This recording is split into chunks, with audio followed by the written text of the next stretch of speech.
આજે આપણી વચ્ચે નાયબ શિક્ષણ અધિકારી જોડાઈ ચૂક્યા છે, તો એમના પરિચય સાથે જ આપણે જાણીશું. જી, આપનો પરિચય આપજો. હું ઈશ્વરલાલ બજોલા પટેલ, મોજે રૂજવણી, તાલુકા ખેરગામ, જિલ્લા નવસારી. હું સચિવાલય ખાતે નાયબ શિક્ષણ અધિકારી તરીકે ફરજ બજાવતો હતો. 2017માં નિવૃત્ત થયો છું. હું સરકારી નોકરીમાં હતો તે સમયથી જ હું સામાજિક કામો કરતા આવ્યો છું. આપણા વિસ્તારના વિકાસના કામો કરતો આવ્યો છું.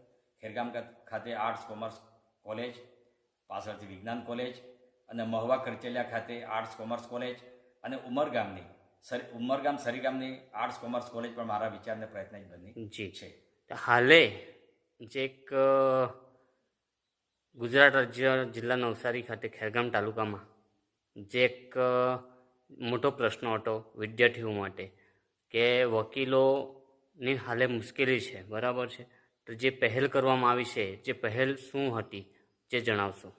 હા, આપણા વિસ્તારમાં સરકારી લો કોલેજ કોઈ હતી નહીં, અને જેના કારણે આ ખેરગામ, ધરમપુર, વાંસદા, ચીખલી જેવા વિસ્તારના, અંતરાળ વિસ્તારના SC, ST, OBC અને માઇનોરિટીના વિદ્યાર્થીઓ પોતાના આર્થિક સ્થિતિ નબળી હોવાના કારણે વલસાડ, નવસારી કે સુરત જેવા સ્થળે જઈને લોનું શિક્ષણ મેળવી શકતા નહીં, જેના કારણે આપણે ત્યાં ખૂબ અસર વર્તાતી. આજે તમે જોવા જઈએ તો સેશન કોર્ટમાં કે હાઈકોર્ટમાં કે સુપ્રીમ કોર્ટમાં આજે SC, ST, OBC અને માઇનોરિટીનું વકીલનું પ્રમાણ ખૂબ ઓછું છે.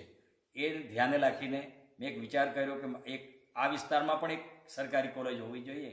એ વિચાર મેં કરીને ખેરગામ ખાતે લો કોલેજ મંજૂર કરાવી છે. હાલે જે લો કોલેજ મંજૂર કરાવી છે, જે ખાનગી છે કે ગવર્મેન્ટ છે? આ તદ્દન સરકારી કોલેજ છે. જો આ સરકારી કોલેજમાં જો વિદ્યાર્થીઓ એડમિશન લેશે તો વિદ્યાર્થીઓને શું ફાયદો?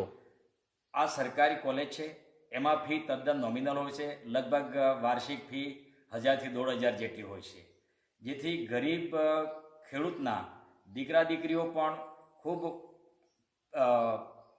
ખંતથી અભ્યાસ કરીને વકીલ બની શકશે અને પોતે પગભર થઈ શકશે. અને એ તરફથી બસ ડેપોના મેનેજરને કહીને પણ એ લોકોને વાહન વ્યવહાર માટે બસોની પણ હું વ્યવસ્થા કરીશ કે જેથી વિદ્યાર્થીને અવર જવરમાં કોઈ જાતની તકલીફ પડશે નહીં. અને હાલે જે SC, ST, OBC માઇનોરિટી સમાજના જે વિદ્યાર્થીઓ આમાં એડમિશન લેશે તો બીજો શું ફાયદો થશે?